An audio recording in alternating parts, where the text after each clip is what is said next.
વિદ્યુતભારની સમજ ક્લિયર, પ્રેરણા ક્લિયર. હવે જે સૌથી આઈએમપી વસ્તુ છે જેનું નામ છે કુલમ્બનો નિયમ, સૌથી વધારે પૂછાય. આ નિયમને બે રીતે સમજવું, એક અદિશ, બીજું સદિશ. તો પહેલા આપણે અદિશ રીતે સમજીએ. કંઈક આ રીતે મોડે કરી શકો છો.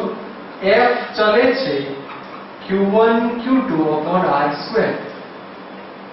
આ રીતે બોલાય કે આ બંને શું છે? તો વિદ્યુતભાર છે. કેવા છે? બહુ નાના, એટલે બિંદુવત. આ રીતે બોલાશે. બે બિંદુવત સ્થિર વિદ્યુતભારો વચ્ચે પ્રવર્તતું વિદ્યુતીય બળ. ફરીવાર, બે બિંદુવત સ્થિર વિદ્યુતભારો વચ્ચે પ્રવર્તતું વિદ્યુતીય બળ તેમના ગુણાકારના સમપ્રમાણમાં અને તેની વચ્ચેના અંતરના વર્ગના વ્યસ્ત પ્રમાણમાં હોય છે. વિદ્યુતભારના ગુણાકારના મૂલ્યના સમપ્રમાણમાં અને તેમની વચ્ચેના અંતરના વર્ગના વ્યસ્ત પ્રમાણમાં હોય છે. ચલો, તો હવે જે વસ્તુ આવશે, આ ચલે છે દૂર કરો છો એટલે એક અચળાંક લખવો પડે. આ અચળાંકને શું કહેવાય? અચળાંકને સંજ્ઞા આપી કે. યાદ રાખવા માટે જ્યાં કે ને આપણે કહીશું ડાઇલેક્ટ્રિક અચળાંક. ડાઇલેક્ટ્રિક અચળાંક. થોડાક શબ્દો મોઢે કરી દઈએ. કે ની જગ્યાએ 1/4πε0. કે ની બે વેલ્યુ છે, પ્રાયોગિક વેલ્યુ છે અને ગાણિતિક વેલ્યુ છે. આપણે દાખલામાં યુઝ કરીશું. તો દાખલા પૂરતું સીમિત રાખીએ છીએ. તો વેલ્યુ 9 × 10⁹. ચલો, કોઈ વ્યક્તિ કે આનો એકમ શું બને? બળનો એકમ ન્યૂટન. આ અંતરનો સ્ક્વેર, તો આનો એકમ બનશે newton metre square upon coulomb square. તમારે આનો પારિમાણિક સૂત્ર શોધીને કહેવાનું. કોનું? કેનું. પ્રશ્ન આવ્યો કે સાહેબ આ લખ્યું શું? બોલવાનું અઘરું પડે. ε0. તો આ ε0 જેને શૂન્ય અવકાશની પરમિએબિલિટી કહેવાય અથવા પરાવૈદ્યુતાંક. અને ε0 ની વેલ્યુ દાખલા પૂરતી યાદ રાખીશું 8.85 × 10⁻12. અને આનો એકમ ઊંધો હોય c²/nm². ઘણી બધી પહેલી પરીક્ષા જ્યારે લેવાય સ્કૂલની અંદર ત્યારે એ લોકો આને પારિમાણિક સૂત્ર પૂછે છે. તો તમારે લોકો એના પારિમાણિક સૂત્ર શોધી કાઢવાના.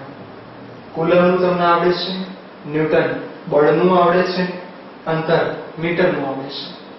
બધી કિંમત મૂકશો એટલે તમને પારિમાણિક સૂત્ર મળી જાય.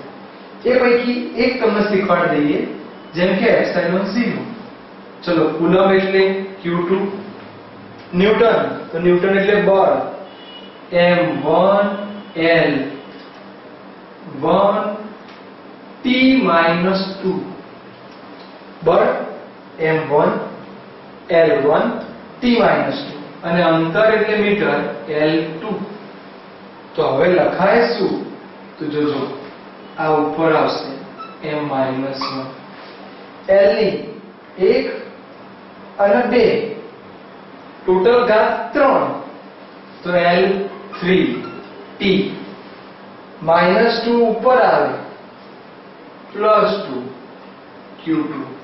તો આ થયું ε0 નું પારિમાણિક સૂત્ર. ફરી સમજાવો.